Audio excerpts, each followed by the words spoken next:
Some people reply late to messages in a way that is often misunderstood. From the outside, it looks simple. A message arrives. Time passes. No response. Silence stretches longer than expected, and meaning is quickly assigned to that silence. Disinterest, distance, lack of care. But for many people, replying late has very little to do with forgetting or ignoring. It has to do with what happens internally the moment a message appears. Because a message is not just text on a screen. It is a request for presence. For some people, responding means shifting their entire internal state. It means turning towards someone emotionally, adjusting their tone, choosing the right words, and preparing to hold a small piece of connection. That transition costs more than it seems. They may see the message immediately. They may read it carefully. They may even feel warmth toward the person who sent it. But instead of replying, they pause, not out of avoidance, but out of awareness. They know that once they respond, they are no longer alone in their internal space. Replying means opening a door. And opening that door means something will be expected of them, even if nothing is explicitly asked. A continuation, a reaction, an emotional rhythm to keep up with. For people who are sensitive to emotional dynamics, this matters deeply. They do not experience conversations as casual exchanges. They experience them as shared emotional environments. Even brief ones, even light ones, especially ones that feel personal. So before replying, they instinctively check themselves. Do I have the energy to be present right now? Do I have the clarity to respond in a way that feels true? Do I have the capacity to hold whatever might come next? If the answer is no, they wait. This waiting is often mistaken for indifference, but internally, it is the opposite. It is care that has become cautious. Many people who reply late are highly attuned to the emotional weight of their words. They do not like sending messages that feel rushed, empty, or misaligned with how they actually feel. A quick response that does not carry the right tone feels wrong to them. So they delay, hoping for a moment when they can answer properly. Silence becomes a holding space, a buffer, a way to protect both themselves and the interaction from being handled carelessly. This tendency often forms early. Many people who struggle with replying quickly grew up learning that words had consequences, that tone mattered, that saying the wrong thing could create tension, misunderstanding, or emotional fallout. They learned to read situations carefully, to measure responses, to adjust themselves before speaking. Over time, this carefulness became automatic. As adults, they still carry that habit into their digital lives. Texting, messaging, replying. Each interaction triggers the same internal scan. Is it safe to speak now? Is this the right moment? Will I have to keep giving once I start? Because replying does not feel like a single act. It feels like a commitment. Once they respond, the conversation exists. It has momentum, and they may not know if they can sustain it. So they wait until they feel more stable, more available, more grounded. From the outside, this delay is often painful, especially for people who associate quick replies with care and reassurance. The silence can feel personal, even when it is not. But for the person replying late, silence is not rejection. It is regulation. It is the space they need to remain intact. They are not withholding to punish. They are not calculating impact. They are managing their internal capacity, and often, they are thinking about the message far more than anyone realizes. Replying late, in this context, is not about disrespect. It is about self-preservation, about knowing that presence requires energy, and energy is not always available on demand. For these people, communication is not light, it is meaningful, and meaning carries weight. So they choose timing over speed, care over immediacy, not because they do not value the connection, but because they value it enough to want to show up fully, rather than partially. And sometimes, that means staying silent a little longer than the world expects. For many people who reply late, the delay is not random. It follows a pattern shaped by emotional responsibility. These are often people who have learned to be aware of how their presence affects others. They notice shifts in tone. They sense expectations quickly. They feel the weight of being emotionally available. Because of that, communication does not feel neutral to them. It feels consequential. A message is not just something to answer. It is something to hold.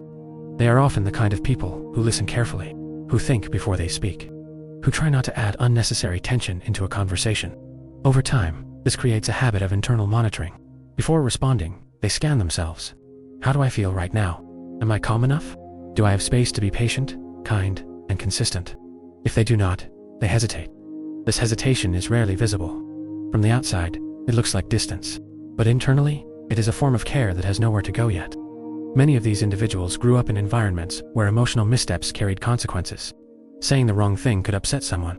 Responding too quickly could escalate a situation. Silence, on the other hand, often felt safer. So they learned to slow down, to wait, to choose words carefully. As adults, this pattern continues, especially in digital communication, where tone is easy to misread and context is thin. A short reply can sound cold. A delayed reply can be interpreted as rejection. There is no perfect option. For someone who is emotionally conscientious, this creates pressure. They know that once they respond, they may be expected to keep responding, to stay engaged, to maintain emotional continuity. And when they are already tired, overwhelmed, or depleted, that expectation feels heavy. So they wait until they feel more stable, until they believe they can show up without withdrawing halfway through. This is where misunderstanding grows. Many people associate quick replies with interest, care, and respect. Silence triggers uncertainty. It invites interpretation. And in the absence of explanation, the mind fills in the gaps. For the sender, a late reply can feel personal, like a quiet dismissal, like not being chosen. But for the person replying late, the silence was never meant to send a message. It was meant to buy time. This mismatch creates tension on both sides. One person feels ignored, the other feels pressured. Neither is wrong. They are simply operating from different internal systems. People who reply late often have a limited window of social energy, not because they dislike connection, but because connection costs them more. Emotional presence requires regulation. It requires awareness. It requires effort. When their internal resources are low, even small interactions can feel draining. So they prioritize when to engage, not who. This distinction is important. Their delay is rarely about the person messaging them. It is about their current capacity, yet this is rarely communicated. Explaining one's internal state every time feels burdensome. So silence becomes the default. And silence, over time, becomes misinterpreted as avoidance or lack of care. What is often overlooked is that many people who reply late are deeply thoughtful communicators. When they do respond, they are usually intentional. They remember details. They ask meaningful questions. They engage fully. They are not casual with connection, but because the modern pace of communication values speed, their rhythm feels out of sync. In a world that expects immediacy, slowness is easily misread. Replying late becomes labeled as a flaw, rather than recognized as a boundary. For these individuals, boundaries are often internal rather than explicit. They do not announce them. They simply act within their limits. And one of those limits is how much emotional availability they can offer at once. They are not withdrawing to create distance. They are pausing to prevent depletion. Understanding this does not erase the discomfort of waiting, but it reframes it. Late replies are not always a sign of disinterest. Sometimes they are a sign of someone trying to stay balanced in a system that constantly asks for more than they have to give. And until that difference is seen, silence will continue to be misunderstood as something it was never meant to be. There is a moment that often goes unnoticed in conversations. It happens after a message is read, but before a reply is sent. A quiet space where nothing is visible on the screen, yet a lot is happening internally.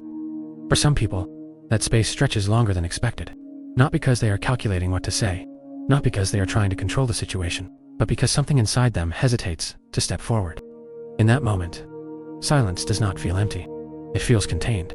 They are aware of the message, aware of the person behind it, aware of the expectation that now exists. And that awareness is exactly what slows them down. Replying means entering the interaction fully. It means becoming emotionally reachable. It means allowing the conversation to continue, possibly in ways they cannot yet predict. For people who reply late, this step does not feel small. It feels like a shift of state. They know that once they respond, they may be expected to stay present, to keep the rhythm going, to manage not only their words, but the emotional direction of the exchange. And when their internal capacity is already low, that expectation feels heavy. This is where silence becomes a form of self-preservation, not a strategy, not a punishment, not avoidance, a pause, a way to remain intact. When giving more would come at the cost of their own stability. These individuals are rarely unaware of how silence is perceived. They know waiting can create confusion. They know it can hurt. And that awareness adds another layer of pressure to the act of replying, because now, responding does not only require energy, it requires explanation, reassurance, repair. They worry about having to justify the delay, about being misunderstood no matter what they say, about opening a conversation that immediately demands more from them than they can offer. So silence stays, not because it feels good, but because it feels manageable. This is where the difference between not caring and not having capacity becomes essential.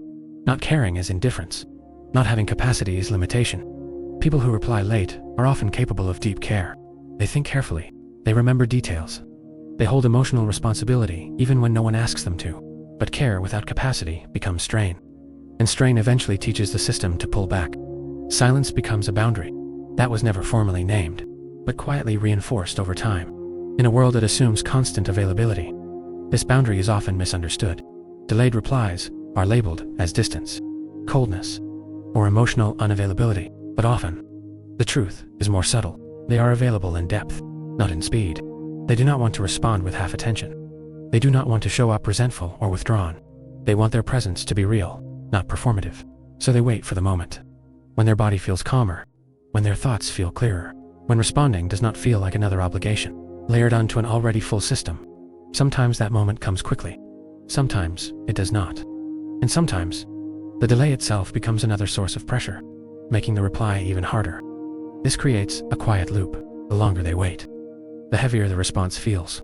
The heavier it feels, the more they hesitate, not because they are careless, but because they are trying not to fracture themselves in the process of staying connected. If you are someone who replies late, it does not mean you are broken. It may mean you have learned to protect your limits, even if you have not yet learned how to communicate them. And if you are someone waiting for a reply, it does not mean you are unimportant. It may mean the person on the other side is navigating their capacity as carefully as they can. Sometimes, silence is not a message. It is the space between care and capacity, and in that space, two people can exist, without either one being wrong, even if understanding has not arrived yet. If something in this video felt familiar, you're not alone. Leave a comment if you want to be heard.